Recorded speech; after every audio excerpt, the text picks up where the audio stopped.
So, kumusta po kayo? Amen. Lahat tayo ay blessed.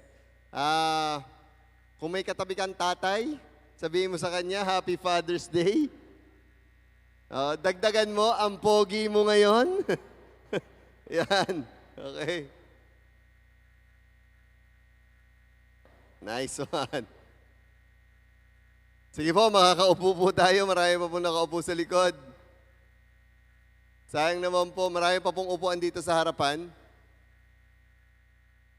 Ready na po ba kayo? Amen, amen. So pag-usapan po natin ngayon ang From Little to Much Part 3. Patatlo na ito. Okay? Job 8:5 verse 7. But if you pray to God and seek the favor of the Almighty, yan po na pag-usapan natin sa huling 2 linggo. And if you are pure and live with integrity, He will surely rise up and restore your happy home. Though you started with little, you will end with much. Amen. So, alam na natin, tapos na po tayong pag-usapan ang learn to pray. Tapos na rin tayong pag-usapan ang seek God's favor. Isa na lang po ang hindi natin na pag-usapan. At ito po yon, ang huling bilin po ni Lord kay Job to experience yung little to much ay we need to live with purity and integrity. Yan. Sabi mo sa katabi mo, huwag kang mang-aabala. Makikinig tayong lahat. Amen. Tayo po lahat manalangin. Panginoon, marami pong salamat kasi ngayong araw na ito, you're going to teach us to live pure and with integrity. Like what Job did in his life, I pray, O Lord, that we will also be able to live a life that is pleasing to you. Father, we love you. In Jesus' name we pray. Amen. Amen. Kapag naririnig po natin ang phrase na from little to much, ano po ang madalas na unang pumapasok sa ating isipan? Diga po ay blessing. Tama? That's the first thing that comes to mind pag napag-usapan natin ang little to much. From little money to much money. Diga? From little success to much success. From little opportunities to much opportunities. Alam nyo, wala naman pong problema doon. Walang masama doon. Kasi gusto naman po talaga ng Diyos na magbigay ng blessing at magbigay ng pabor sa kanyang mga anak. Diba? In fact, I know that we have a lot of testimonies coming up.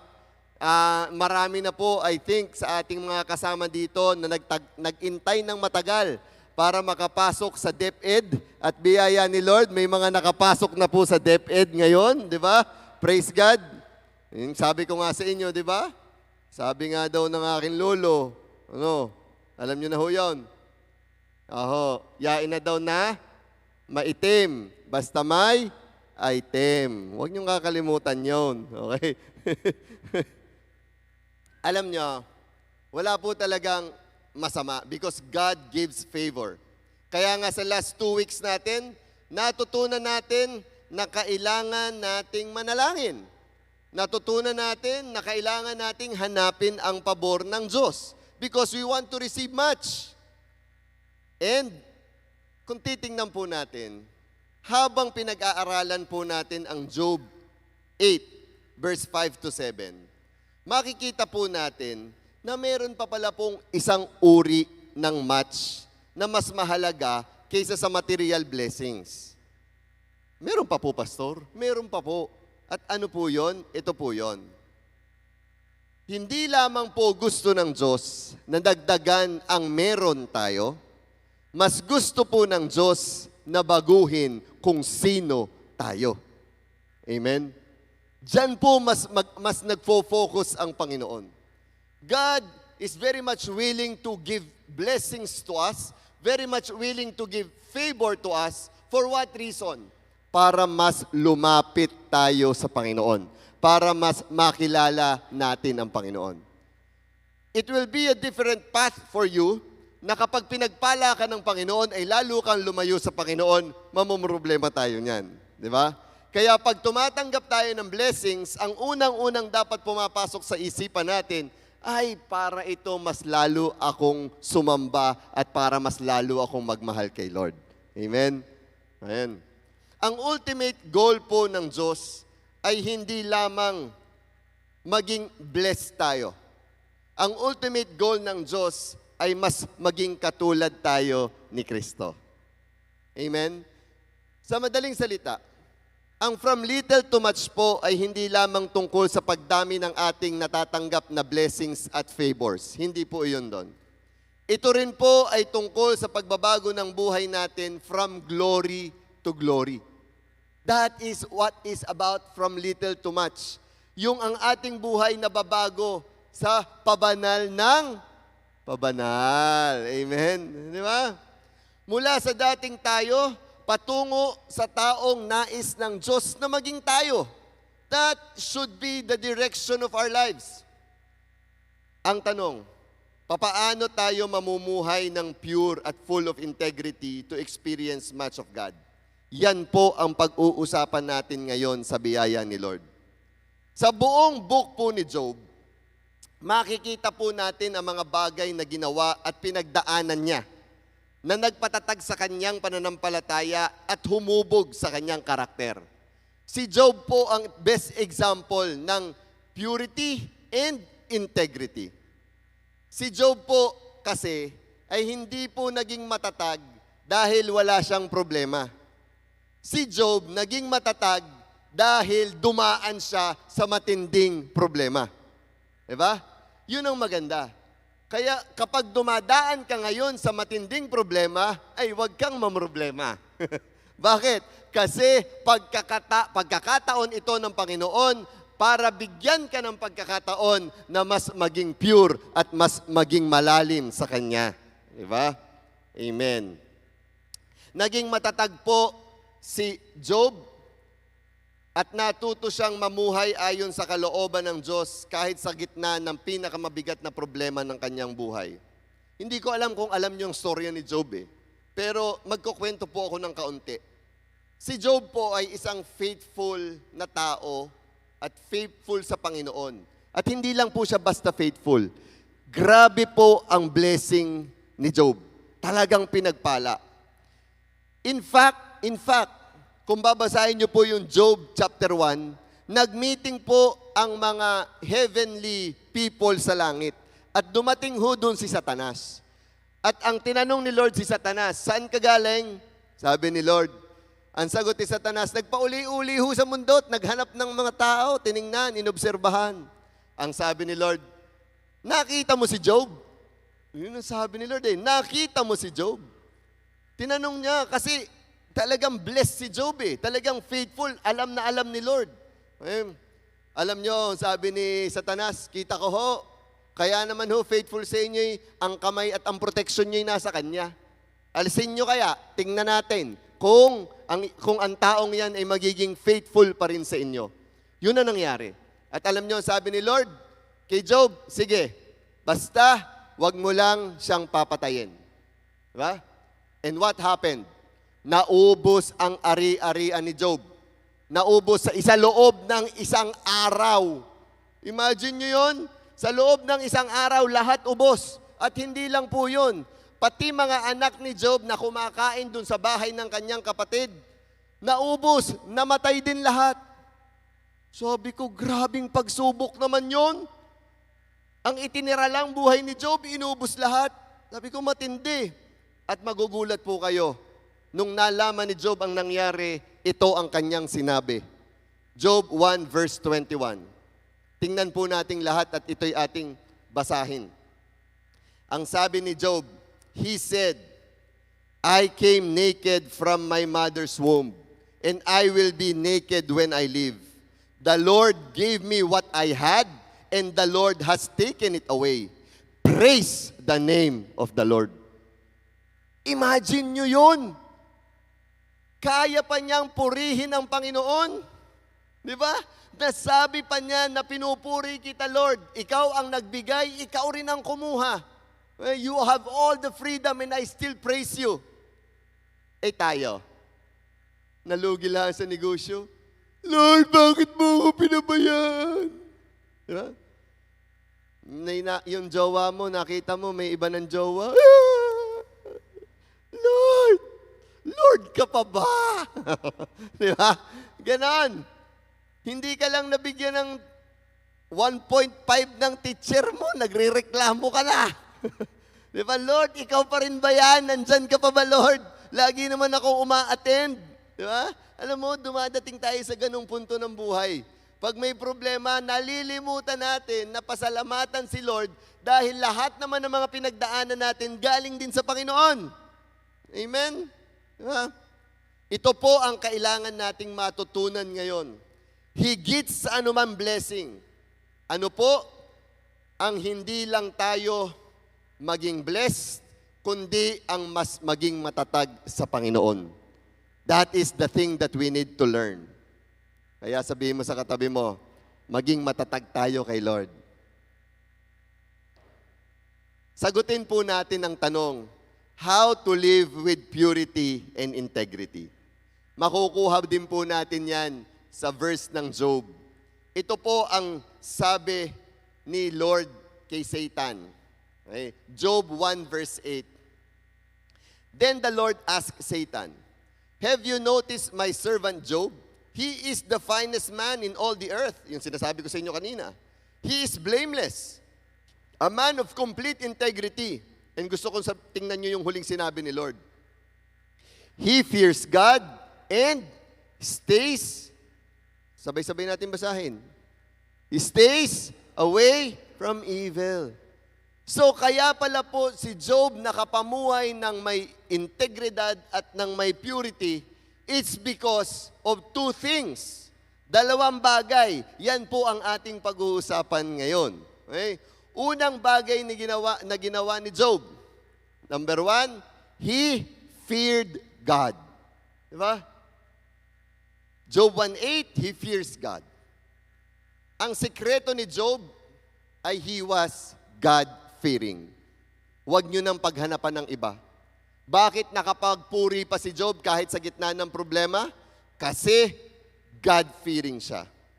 Kung gusto nating mamuhay ng may purity at integrity, dito magsisimula ang lahat. Saan? Sa fear of God. Hindi nagsimula si Job sa pag-iwas sa kasalanan. Hindi po.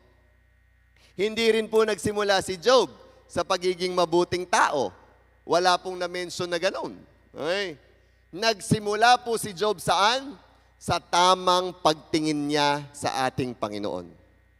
Fear of God is synonymous to how you see God. Papaano ka tumitingin sa Panginoon? Okay? Kung hindi tayo sa Panginoon nakatingin, sinisigurado ko sa inyo, talagang mahirap iwanan ang kasalanan. Bakit? Kasi ang kasalanan, it gives you pleasure eh. Binibigyan ka nito ng konting kasiyahan eh. Kaya malimit sa atin, nahuhulog sa kasalanan. Bakit? Kasi sa kasalanan tayo nakatingin. Pero kung papalitan natin ang paningin natin at ililipat ito sa Panginoon, nako, for sure, we will be able to overcome sin. Like what Job did. Kung nag-decide ka na ayaw mo na talagang magkasala, that's praise God. Di ba? May mga taong ganun eh, na nagsasabi sa iyo, Pastor, talagang ayaw ko na to eh. Alam niyo, ang dami ko na pong na-counseling. Minsan mag-asawa po sila, minsan binata't dalaga po sila. They are sharing that they don't want to commit sin anymore, and then they have decided. Sabi ko, napakagandang simula pag nag-decide ka na iwanan na yan. Dahil pinakamahirap gawin ay ang desisyonan. Pero sabi nila sa akin, Pastor, kahit nag-decide ako, nahuhulog pa rin ako sa kasalanan. Well, we found out na mahirap talagang mapagtagumpayan kung ang paningin mo ay sa kasalanan pa rin nakatutok at hindi sa Panginoon. Hindi mo basta maiiwanan ng kasalanan kung sa kasalanan ka pa nakatingin. Hanggat ang mata mo at ang isip mo ay nasa kasalanan, mahihirapan kang mapagtagumpayan ito. I remember po, may nasalihan po akong golf tournament. Ito po ay sa Laguna, doon sa kung tawagin po yung Manila Southwoods. Yung naging caddy ko po, kalibasa matagal po yung laro, nakakwentuhan ko na. Sabi niya sa akin, ay pastor po pala kayo. Sabi ko, oo, hindi ka halata. Okay. Sabi niya sa akin, hindi po, halata po. Abay, praise the Lord. Okay. Alam niyo, sabi ko, bakit? Bakit mo sinasabing pastor pala kayo? Kasi po, gustong-gusto ko po talaga maka-experience umattend sa mga born-again church. Yun ang sabi niya sa akin. Sabi ko, praise God. At ako po, sabi niya, napakahilig ko po makinig sa mga worship songs at sa mga, sa mga preachings online. Sabi ko ba, praise God yan. Magandang panimula yan. Pero pastor, may problema ho ako. Yan na nga. Sabi ko, anong problema nito? Huwag kang mangungutang sa akin, kako. Okay. At mahirap kang hanapin. Alam nyo, sabi niya sa akin, ang problema ko po, pastor, meron po akong relasyon. Ang kaso po, may asawa po yung aking karelasyon. Ay sabi ko, problema nga yan, ba't mo pinasok? Ay sabi niya, hindi daw niya maiwasan dahil lalo na pag nagchat-chat na sa kanya, talaga daw nagkikita sila. Kahit pa anong mangyari, iiwanan daw niya ang ginagawa niya, pinupuntahan daw niya. Pero sabi ko, anong ginagawa mo? Pastor, ako po ay nagkakaroon na ng grabing guilt feeling. Kaya po naghahanap na ako ng church kung sinong pwedeng tumulong sa akin, sabi niya sa akin. Ang akin hong trabaho, pastor, sabi niya, ang akin pong trabaho, pagkakatapos namin magkita, ako po'y uuwi, iyak ng iyak, at alam ko pong mali ang aking ginawa. At ako po'y makikinig ng worship song para po kayo magkaroon ng lubag, mawala ang bagabag sa aking puso't damdamin. Yun ang sinasabi niya. Sabi ko, matindi ito. Well, sabi niya sa akin, tama po ba itong nararamdaman ko? Yun, para dun sa lalaki. Nararamdaman ko po siya eh. Alam niyo, sabi ko po sa kanya, ang feelings na nararamdaman mo sa kanya ay totoo. Kasi hindi niyo naman pwedeng i-deny ang feelings eh. Pero ang sabi ko sa kanya, hindi dahil totoo ay tama. Did you get me? Amen. Alam niyo, ganun sa kasalanan eh, sa paggawa ng kasalanan. May feelings kayo na nagugustuhan niyo eh. Pero hindi niyo naman pwedeng sabihin, hindi nyo nararamdaman. Kasi nararamdaman nyo naman talaga. Totoo naman talaga. Pero hindi dahil totoo ay tama. Natauhan siya. Oo nga, no, pastor. Akala ko kasi basta naramdaman ko, tama eh. Yun kasi ang sabi ng mundo eh, love wins. No? Di ba?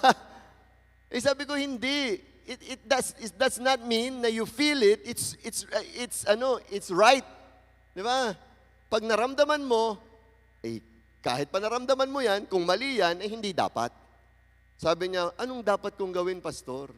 Sabi ko, you continue finding a church dito. Sabi ko, kung malapit ka lang sa amin, di pumunta ka. Pero kung hindi, you find a church.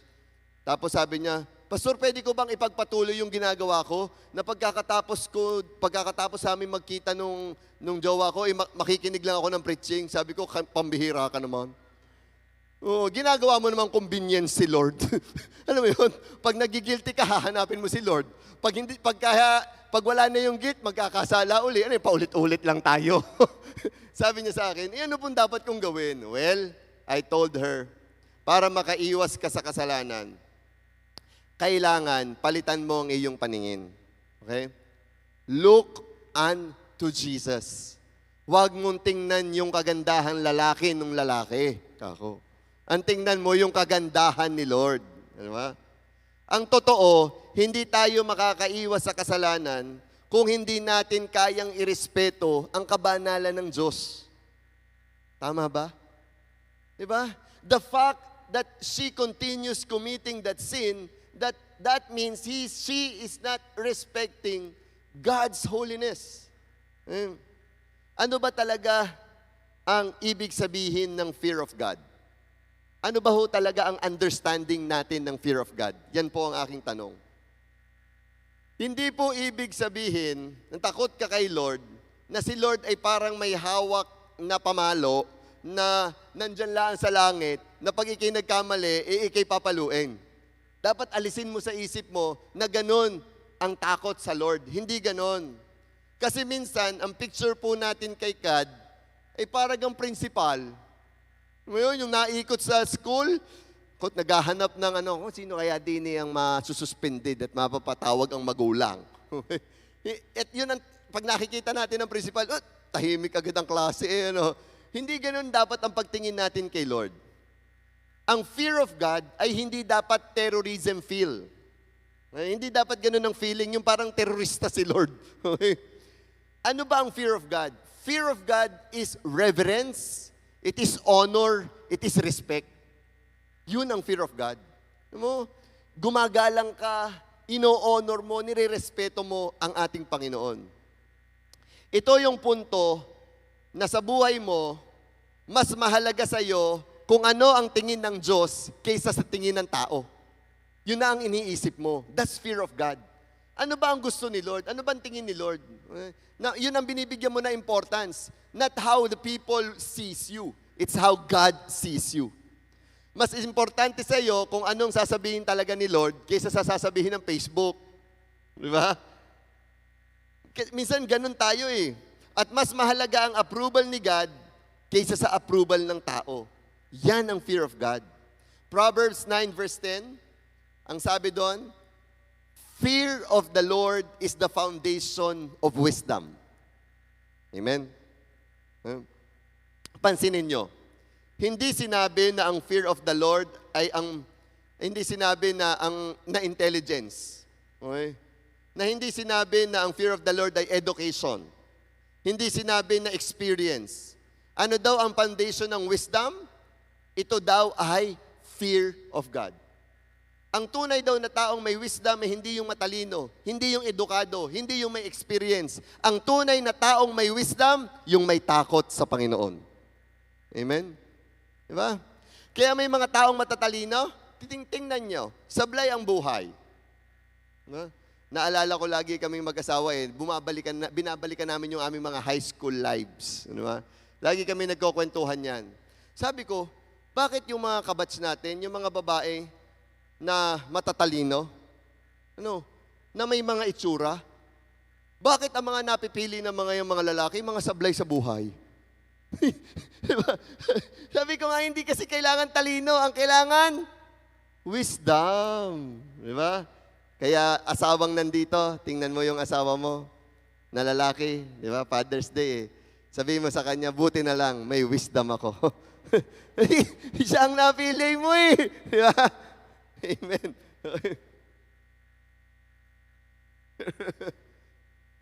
Alam nyo, may mga tao matatalino sablay. Pero yung mga taong very simple, yung mga simple lang ang mga buhay, simple ang mga nangyari sa buhay, alam mo, napakaganda ng mga direksyon nila sa buhay. Bakit? Although they are simple, kasi marunong silang matakot sa Diyos. Amen? Yun ang sikreto. Alam nyo, ang fear of God, it's all about reverence to authority eh. Diba? Alam mo yun, ginagalang mo yung otoridad. Pansinin nyo, pag nasa mga abroad tayo mga Pilipino, pag sinabi sa kalsada na 80 lang ang takbo, 80 ang takbo. No? Tingnan nyo sa Pilipinas. No? Pag sinabing 80, ilan ang takbo? 180. Okay. Iba eh, iba. Okay. Bakit pag sa ibang bansa, wala namang magagawa sa atin yung signboard na pula na nakalagay na 80? Wala naman yung magagawa sa atin eh. Di ba? Hindi ka naman kayang hulihin ng signboard. Mahuhuli ka ng signboard? Hindi. Di ba? Pero bakit tayo sumusunod? Kasi nire-respeto natin ang authority na nasa likod ng signboard. Tama? We respect authority. Alam nyo, ganun din sa Diyos. Hindi tayo sumusunod dahil takot tayo sa gagawin ng kanyang batas. Hindi tayo sumusunod dahil takot tayo sa consequence ng kasalanan. Okay? Hindi tayo sumusunod dahil ganun. Sumusunod tayo dahil mahal natin at nire-respeto natin siya na ating Panginoon na siyang nagbigay ng batas sa atin. Di ba? Amen? Alam nyo, pag may fear of God tayo, napakaganda ng magiging mga desisyon natin sa buhay. It will be great decisions. Kasi pag may fear of God ka, bago ka magsalita, iisipin mo muna, malulugod kaya si Lord din sa aking ichichismis na rin? Hindi ka? Mag-iisip ka eh. Kaya mag-iingat kayo sa mga bawat sasabihin nyo. Ari ang aking ikukwentong, ari makakalugod kay Lord. Malulugod kami kasi pagkukwentuhan namin yung aming kumare eh. Ang tanong, malulugod ka si Lord. Di ba? Ay matutuwa kami, uuwi kaming masasaya at napagkwentuhan namin yung aming kaklase. Pero malulugod ba si Lord? Mga batang nandito, it's Father's Day. Huwag niyong kakalimutan. Bago ka magsimulang sumagot sa iyong magulang, isipin mo muna, malulugod kaya si Lord? Kapag sinagot ko ang tatay ko. Di ba? Nasaan ang mga anak-anak dito? Ay, mali naman ho ang tatay mali! Di ka ngayon mali. Hindi mo kailangang sabihin sa kanya. Yan matatalino ang mga tatay natin. Diba? Sila ang ibinigay ni Lord sa atin. May wisdom ang mga yan. Kung may mali man yan, itatama na mga yan later on. Hindi ikaw ang may otoridad na magtama sa magulang. Si Lord ang magtatama sa mga magulang natin. Amen? Kaya huwag kang sasagot. Opo. Ganyan. Sa mga batang nandito, mahilig mag-post. Tanungin mo muna ang sarili mo bago mo i-post, malulugod kaya si Lord sa picture kong are? Di ba? Di ba? Okay. Ay, sa IG ko na lang ipopost. Alam din. Alam nyo kasi, sa Facebook, wholesome. Sa IG, very wholesome. Okay? Bago kayo pumasok sa isang relasyon, tatanungin mo, malulugod kaya si Lord dito? O ako lang ang malulugod sa gandang lalaki nito? Okay. Di ba? Tatanungin nyo lagi. Bago ko gumawa ng isang business decision, always ask, malulugod ba si Lord sa gagawin kong ito? Why? Alam nyo kasi, advantage ang fear of God eh. Kasi it becomes a filter in your life. Kapag sanay ka na lagi mo nang tinatanong kung malulugod ba si Lord, natutulungan ka niyan sa buhay. Kasi nagkakaroon ka ng automatic filter. Ecclesiastes 12 verse 13. Sabi dyan, that's the whole story. Okay? Si Solomon yan. Here now is my final conclusion. Okay? After everything na nangyari sa buhay ni Solomon, pinagpala ng kayamanan, pinagpala ng wisdom and everything, nasa kanya na ang lahat. Okay? Anong sabi? This is my final conclusion. Fear God and obey His commands, for this is everyone's duty. Okay? Sa dami ng natutunan ni Solomon sa buhay, sa daming na-experience ni Solomon sa buhay, ang naging conclusion niya, at the end, hindi pera, hindi fame, hindi success. Ang conclusion niya, fear God. Amen? Many people fear losing money. Many people fear losing opportunities. Many people fear losing people's approval. But when did we learn to fear losing God's approval? Yan ang tanong. Takot na takot tayong hindi ma-approve ng tao. Kailan mo na inisip na habang ginagawa mo yung hindi mo dapat ginagawa, i-consider ang approval ni Lord. Di ba? Doon magsisimula ang purity. Doon magsisimula ang integrity. Kapag ang pinakamahalagang tao sa buhay mo ay hindi na lamang ang asawa mo, hindi na lamang ang pamilya mo, hindi na lang ang boss mo, hindi na lang ang ministry mo, kundi ang Diyos na ang pinakamahalaga. Amen? Diba? You will never consistently stay away from evil until you first learn to fear God. Ang purity at integrity ay hindi nagsisimula sa behavior. Nagsisimula ito sa tamang tingin natin sa Diyos. Kaya kung gusto nating mamuhay ng may purity at integrity katulad ni Job, matuto tayong matakot sa Diyos. Alam nyo, ngayong araw na ito, nakakatuwa. Saktong-sakto po ang preaching. Habang pinag-uusapan po natin ang fear of God, naisip ko talaga, Father's Day din ngayon talaga nga. Hindi ka? Now is Father's Day. Sabi ko kanina, ang fear of God ay hindi terrorism. Ito ay honor, respect, and reverence. Di ba? At sa parehong paraan, gusto rin ng Diyos na matuto tayong magbigay ng honor at respect hindi lang sa Panginoon, kundi magbigay din tayo ng honor and respect sa ating mga tatay. Di ba? Hindi po dahil perpekto sila, kaya dapat natin silang i-honor o i-respeto. Huwag po nating i-consider na ganon. Baka kasi iniisip nyo, madaling i-honor at i-respeto ang Diyos kasi perpekto ang Diyos. Paano ko naman i-respeto ang tatay ko na gabi-gabi na lasing? Hindi ka? Diba? Alam nyo, kahit hindi palaging tama ang tatay nyo, kailangan natin silang i-respeto kasi sila ang iniligay ng Diyos bilang otoridad sa ating buhay. Ang tatay nyo ay God's gift to you.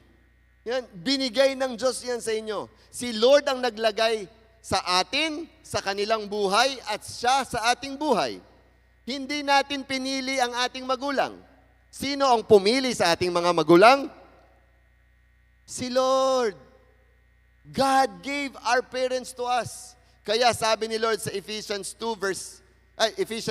verse 2 to 3, honor your father and mother. This is the first commandment with a promise.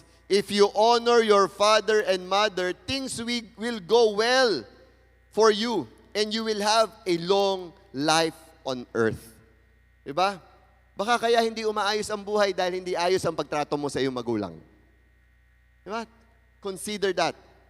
Napansin ninyo, hindi sinabi ng Bible na honor your father only when they are perfect. Hindi sinabi na honor them only when you agree with them. Hindi naman eh. Ang sinabi is honor them. Period. Walang ibang dahilan. Honor them, period. Kaya kahit paanong ugali ng tatay nyo, honor them. Bakit? Dahil ang paggalang sa authority ng iyong tatay ay iniligay ng Diyos sa atin. At ito rin ay bahagi ng paggalang natin sa ating Diyos. Kasi binigay ng Diyos, iginagalang mo dapat kasi kaparehos din yon ng paggalang mo kay Lord. Yeah? Sa katunayan, ng isang taong marunong gumalang sa kanyang ama, ay mas madaling matututong gumalang sa Panginoon. Diba? If you know how to respect your father, it's easy for you to fear the Lord. Kaya ngayong Father's Day, gusto po nating parangalan ang lahat ng ating mga tatay na nandito.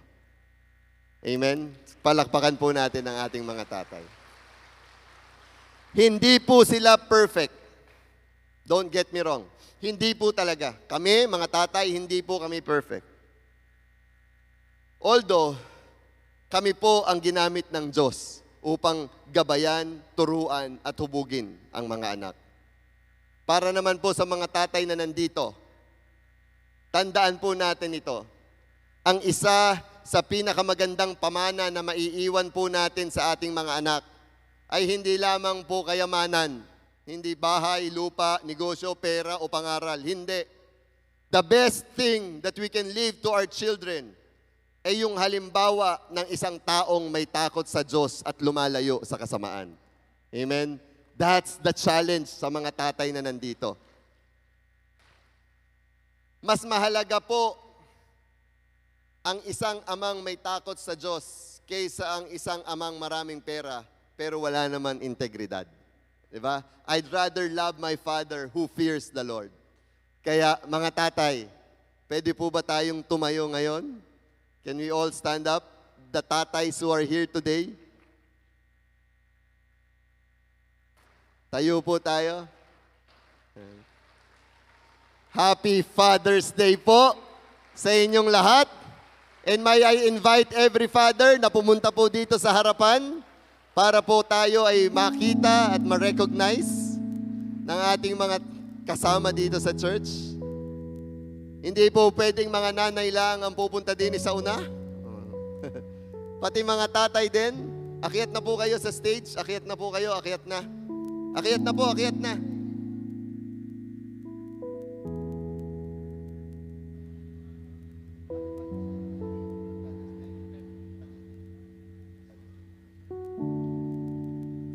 Yan. Sige po. Ba, marami tayong tatay. Kala nyo ha. Yung iba po pwede sa hagdan.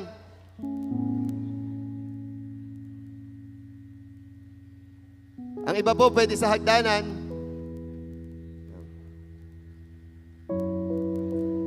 Yan.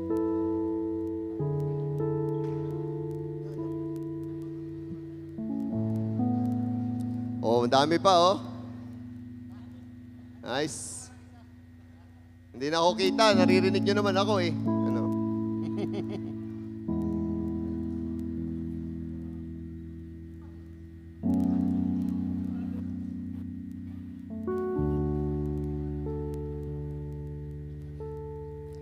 Sige po.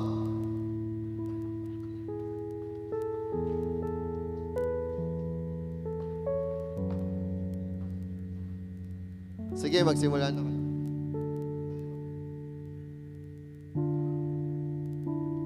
Ayan.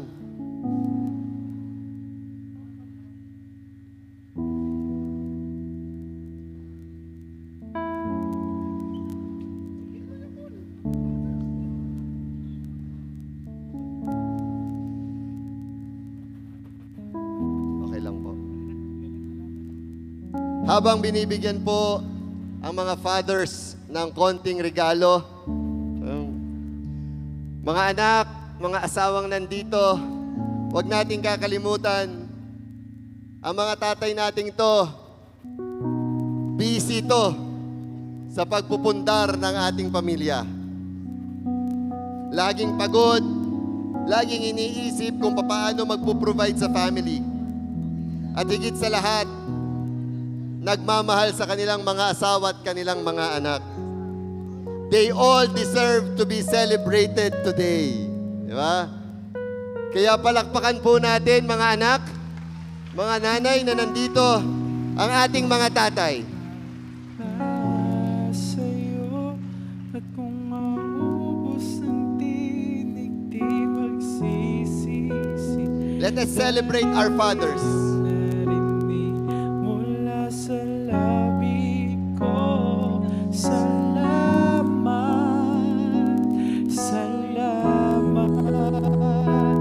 ang awiting ito'y para sa'yo. At kung maubos ang tinig di magsisisi. Dahil iyong narinig mula sa labi ko.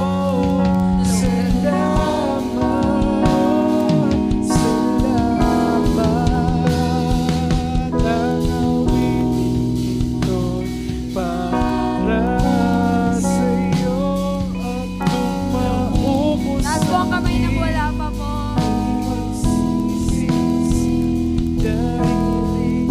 Lahat po ba'y meron na?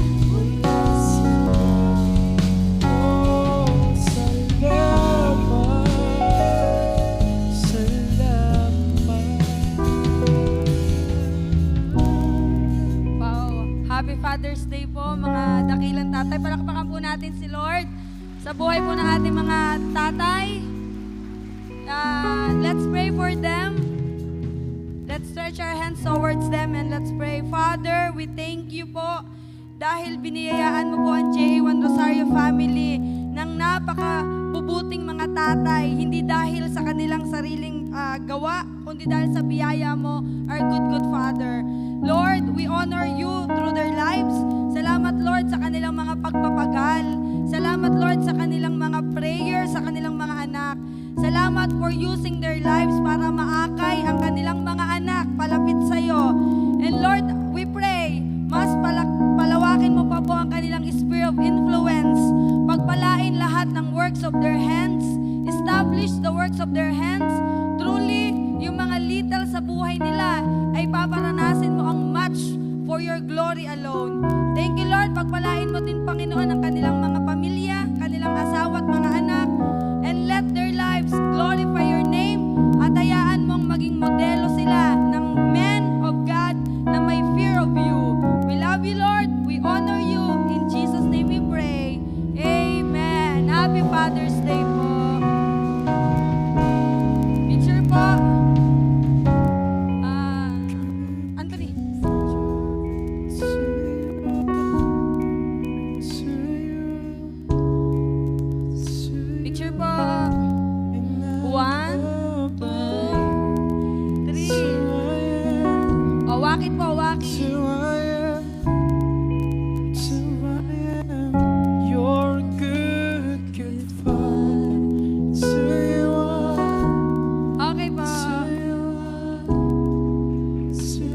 Happy Father's Day po!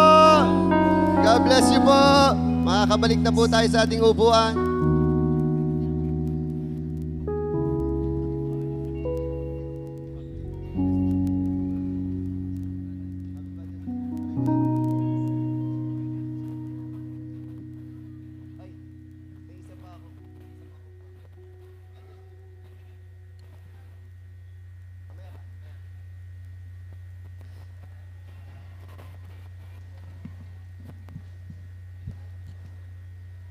Mga anak,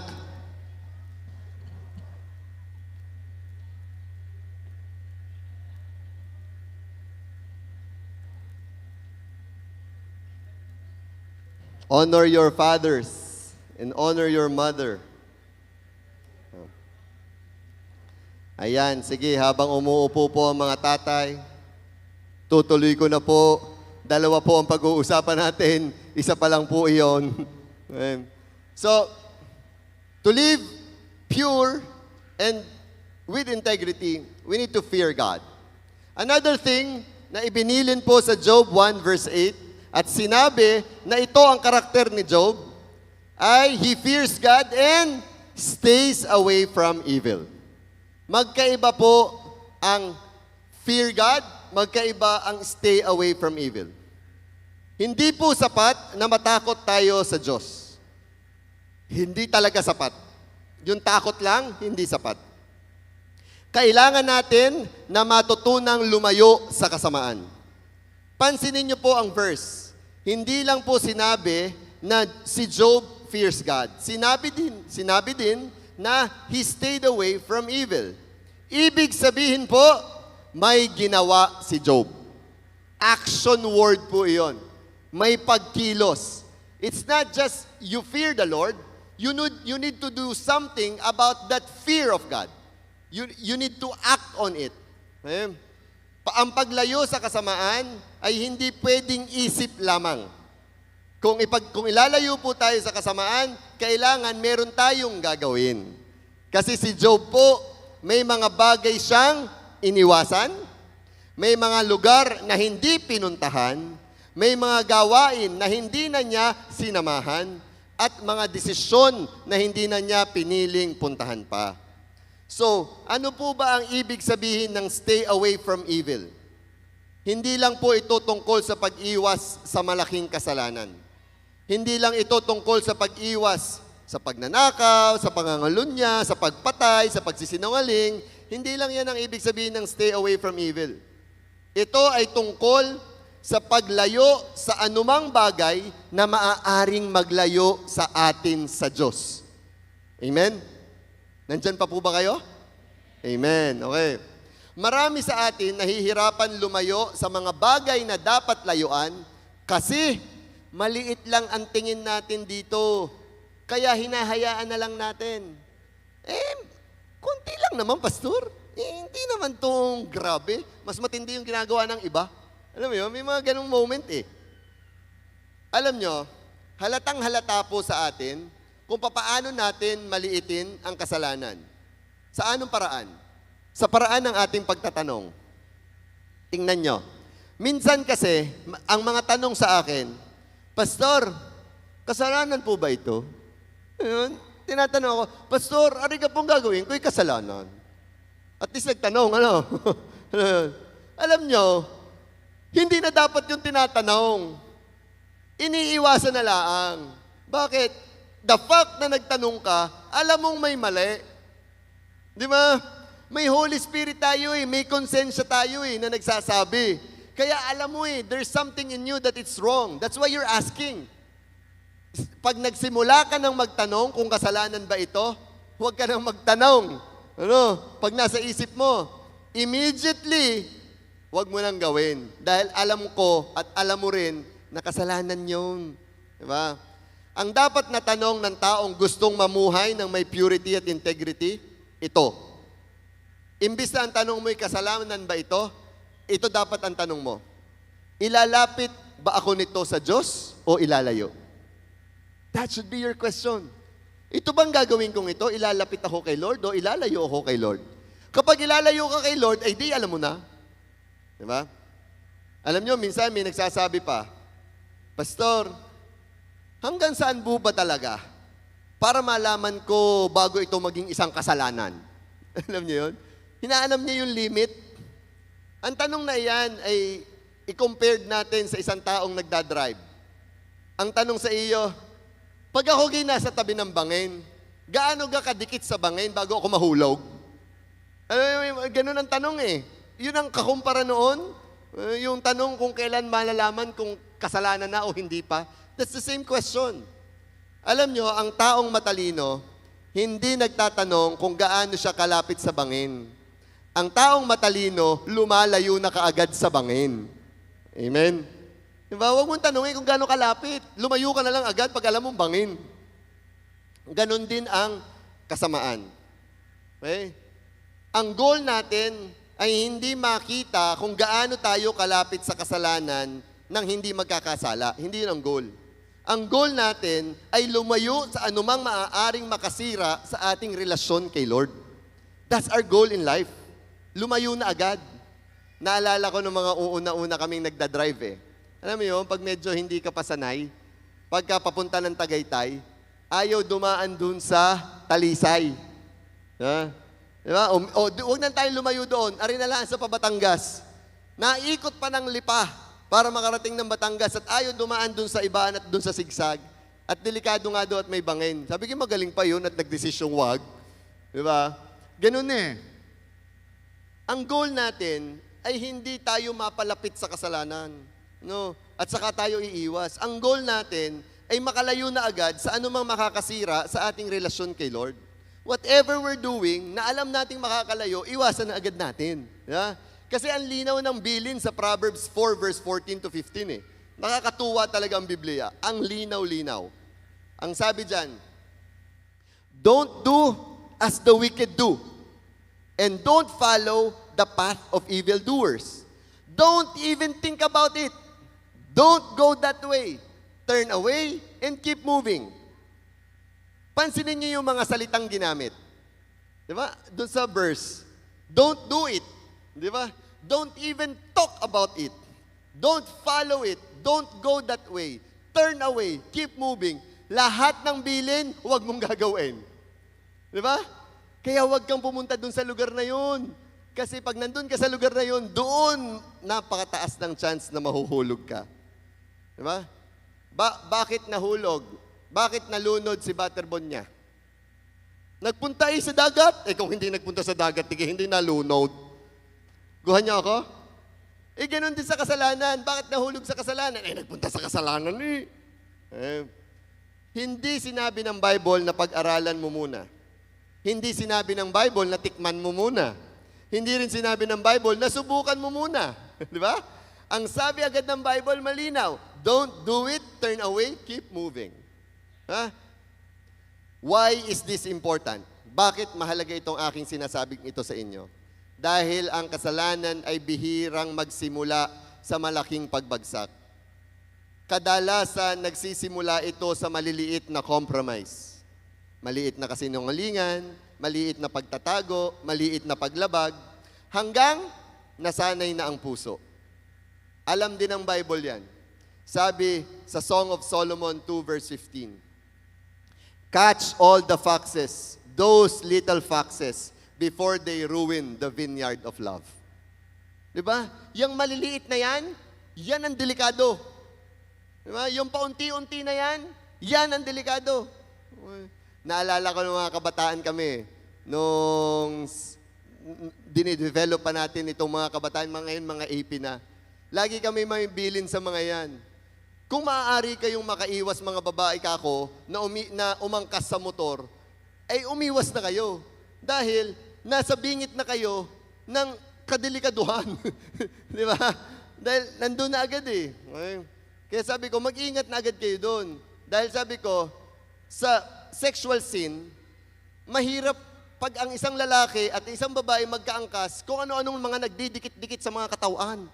Oo. Sabi ko, kung malimit nyo yung gagawin, delikado talaga. May madidevelop na may madidevelop. Yun ang mga usapan namin noon. Di ba? Because we understand na sa maliliit nagsisimula ang malaki. Amen? Amen. Pastor, nagchat-chat lang naman. Hindi naman nagkikita. Pastor, tawag-tawag lang naman. Alam nyo, mamaya hulog ka na sa kasalanan.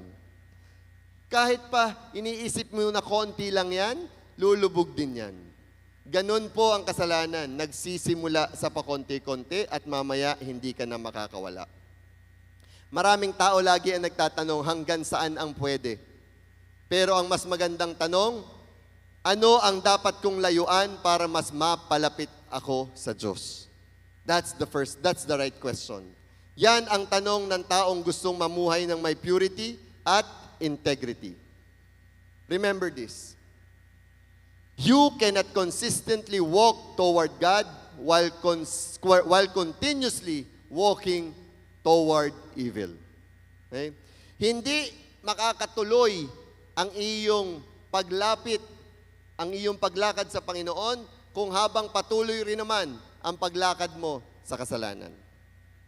May mga bagay na kailangan nating bitawan para mas mahawakan natin ang kalooban ng Diyos. Yan ang iisipin mo ngayon. Ano yung mga bagay na dapat mong bitawan? Hanap ng kalooban ni Lord, kaya hindi mo makita kasi may hinahawakan ka pa para pigilan na makita ang kalooban ni Lord. Kaya kung gusto nating mamuhay ng may purity at integrity, katulad ni Job, matuto po tayong lumayo sa kasamaan. Worship team, please. Huling part na po ng series natin ito. And God has promised to us that we are going to experience from little to much. Pinagpala tayo, nalaman natin na ang blessing at ang pabor ay mararanasan natin. Natutulong tayong manalangin at maghanap ng pabor. Pero ngayon, may isang bagay na mas gusto ang Diyos. Diba? Hindi lang ang malaking pagpapala ng buhay, kundi ang pinakamalaking pagpapala sa lahat. Yan ay ang mamuhay tayo ng from glory to glory.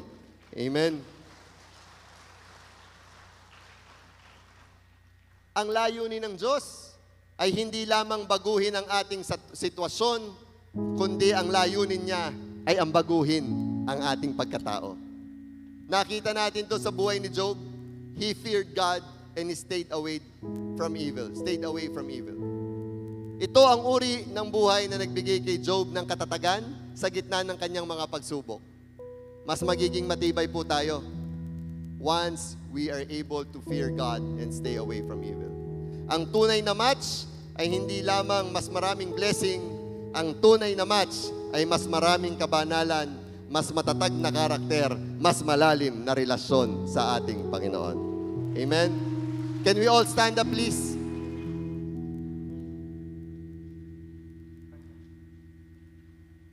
We're going to do something.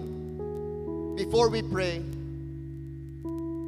I want to challenge everyone this day sa tanong na ito. And I want you to ponder on this. Pag-isipan nyo talaga. At sagutin nyo sa inyong sarili. Ano ba talaga ang mas hinahanap natin sa mundong ito? Approval ba ng tao o approval ng Diyos? That is something that you should think. Yung way ng yung manner of your life, your lifestyle mo, the way you live right now, sa tingin mo, saang direksyon ka pumupunta? Ang direksyon bang pinupuntahan mo ay pag-please ng tao o ang paghanap ng approval ng Diyos? Dahil doon po magsisimula ang purity. Doon magsisimula ang integrity. At doon magsisimula ang tunay na transformation.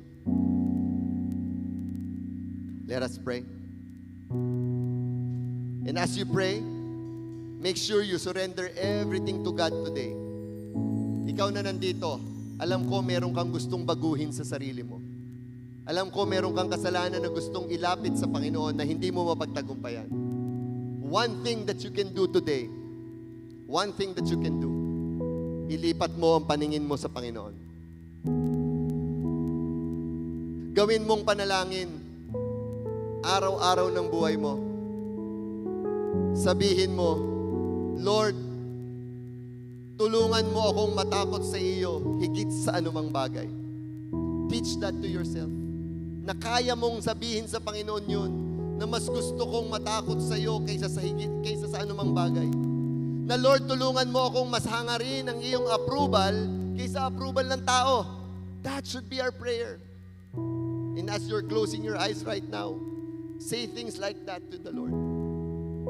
At Lord, tulungan mo akong lumayo sa anumang bagay na hindi nakakalugod sa iyo. Lord, that is our prayer. Lahat kaming nandito, maging ang mga nasa online, aalalayan mo, tutulungan mo, that we be able to overcome those things na ginagawa namin na hindi nakakalugod sa iyo. At Lord, tulungan mo po kaming lahat na mamuhay ng may purity at integrity. Father, I dedicate these people to you.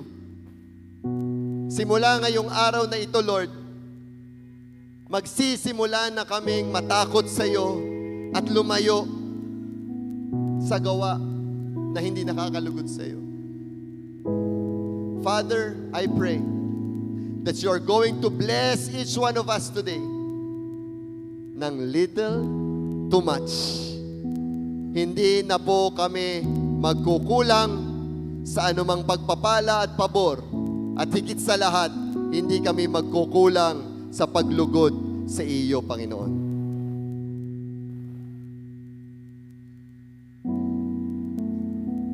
Ngayon po, kanina ni-recognize po natin ang ating mga tatay. Alam niyo po kung naparangalan natin si Lord sa inyong desisyon sa paglayo sa kasalanan. Huwag po natin kakalimutan na parangalan din po natin ang ating mga ama muli. Kanina pinatayo ko lang po ang mga tatay. Pero this time, I would like to request na lahat po ng mga anak at kanilang mga asawa ay lalapit sa kanilang mga tatay ngayon to recognize them.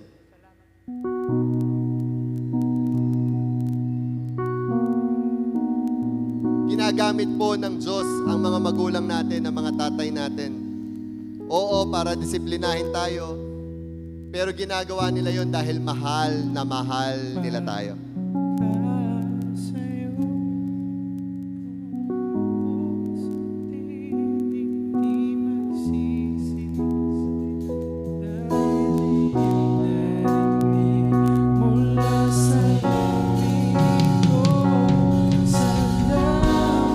Mga anak, lapit sa inyong tatay, mga anak.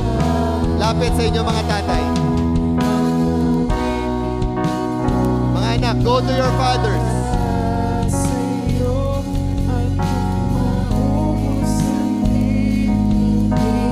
Akapin mo ang tatay mo. Akapin mo siya at sabihin mo, mahal mo siya.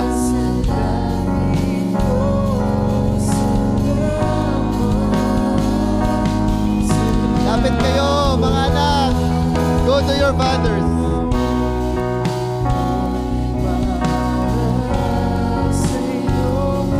Say beautiful things about your father. Mga anak, magsabi kayo ng magagandang bagay sa inyong mga tatay. And if you think meron kang kasalanan sa tatay mo, humingi ka ng tawad. You say it. Diba? And you say, I love you to your daddy. Say, I love you to your daddy. Embrace. At kung wala ang tatay mo dito, and you have somebody here na kinukonsider mo bilang tatay mo, go to that person and say thank you. Magpasalamat ka at tumayo siya bilang ama mo.